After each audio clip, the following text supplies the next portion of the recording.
જય મેરડીમાં વલ્કેનાઇઝ puncture Paliyad road Naira પબની સામે. તો આપણા વિશ્રામભાઈની ગાડી આવી ગઈ છે. રમેશ ટાયર ચડાવે સમજ્યા. એસાર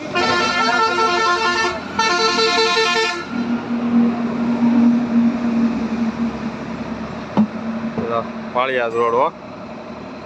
रमेश टायर वायर फटा यार.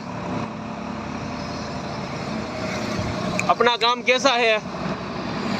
कैसा भी हो अच्छा है ना.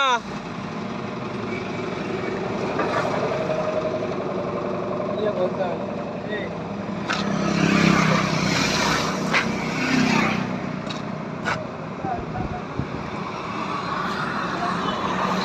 वातावरण થઈ ગયું વરસાદ આવે એવું.